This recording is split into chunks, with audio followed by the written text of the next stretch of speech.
வணக்கம், இது crime time. நான் பாலவேல் சக்கரவர்த்தி. ராணிப்பேட்டை மாவட்டம் நெமிலியில் திருடனுடன் கூட்டணி அமைத்து நகைகளை திருடி விற்ற 2 போலீஸ்காரர்கள் கைது செய்யப்பட்டுள்ளனர்.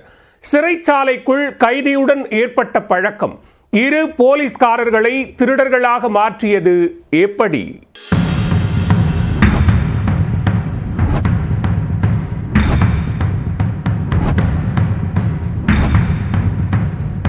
ராணிப்பேட்டை மாவட்டம் நெமிலி ஆற்றோர தெருவில் ஓய்வு பெற்ற கிராம நிர்வாக அலுவலர் மோகன்ராஜ் வசித்து வருகிறார். மோகன்ராஜ் கடந்த 4ஆம் தேதி கண் அறுவை சிகிச்சை செய்து கொள்வதற்காக சென்னை சென்று அங்கே உள்ள உறவினர் வீட்டில் தங்கியிருந்தார். அப்போது மர்ம நபர்கள் நெமிலியில் உள்ள அவரது வீட்டின் பூட்டை உடைத்து 15 சவரன் நகையை திருடிச் சென்று விட்டனர்.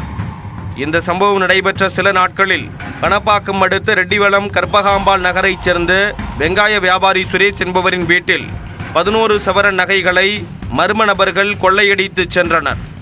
இதேபோல் தொடர்ந்து நெமிலி காவல் நிலைய எல்லைக்குட்பட்ட பணப்பாக்கம், சேந்தமங்கலம், பருவமேடு, பள்ளூர் உள்ளிட்ட பல இடங்களில் தொடர் வழிப்பறி, பைக் திருட்டு உள்ளிட்ட சம்பவங்களால் பொதுமக்கள் கடும் அச்சத்தில் இருந்து வந்தனர். இதனைத் தொடர்ந்து மாவட்ட கண்காணிப்பாளர் கிரண் ஸ்ருதி உத்தரவின் பேரில் நெமிலி காவல் ஆய்வாளர் விஜயலட்சுமி, SI லோகேஷ் தலைமையில் 4 தனிப்படைகள் அமைக்கப்பட்டன. தனிப்படை போலீசார் கடந்த 10 நாட்களாக ஆந்திரா, கர்நாடகா, பாண்டிச்சேரி, சென்னை உள்ளிட்ட பகுதிகளில் தீவிரமாக குற்றவாளிகளை தேடி வந்தனர். இந்நிலையில் நேற்று காலை சென்னையில் பதுங்கியிருந்த ஒருவரை தனிப்படை போலீசார் பிடித்தனர். விசாரணையில் அவர் காவேரிப்பாக்கம் அடுத்த மாமண்டூர் பகுதியைச் சேர்ந்த குற்ற சரித்திர பதிவேடு ரவுடி சூர்யா என்பது தெரிந்தது. இவர்தான் ஓய்வு பெற்ற VAO மற்றும் வியாபாரி வீட்டில் திருடியது உறுதி செய்யப்பட்டது. ஏற்கனவே சூர்யா மீது காவேரிப்பாக்கம், நெமிலி, அவலூர், பானாவரம், அரக்கோணம் உள்ளிட்ட காவல் நிலையங்களில் கொலை, கொள்ளை, வழிப்பறி உள்ளிட்ட பல வழக்குகள் உள்ளன. பல முறை சிறைக்கும் சென்று வந்துள்ளார் சூர்யா.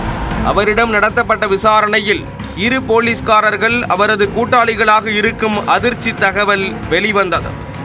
சூர்யா கொள்ளையடித்த தங்க நகைகளை சிறை காவலர்கள் பாஸ்கரன், அப்துல் சலாம் ஆகியோரிடம் கொடுத்திருக்கிறார். வேலூர் மத்திய சிறையில் சூர்யா அடைக்கப்பட்டு இருக்கும் போது நெமிலி அடுத்த புதுக்கண்டிகை பகுதியைச் சேர்ந்த காவலர்கள் பாஸ்கரன், அப்துல் சலாம் ஆகியோருடன் பழக்கம் ஏற்பட்டுள்ளது. சூர்யா நகைகளை திருடி போலீஸ்காரர்களிடம் கொடுக்க அவர்கள் அவற்றை அடகு வைத்தும் விற்பனை செய்தும் பணமாக மாற்றி 3 பேரும் பங்கு போட்டுள்ளனர்.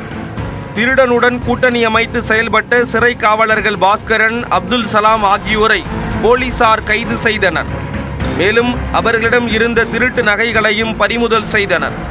கைது செய்யப்பட்ட 2 போலீஸ்காரர்களையும் சஸ்பெண்ட் செய்து மாவட்ட காவல் கண்காணிப்பாளர் கிரண் ஸ்ருதி உத்தரவிட்டுள்ளார்.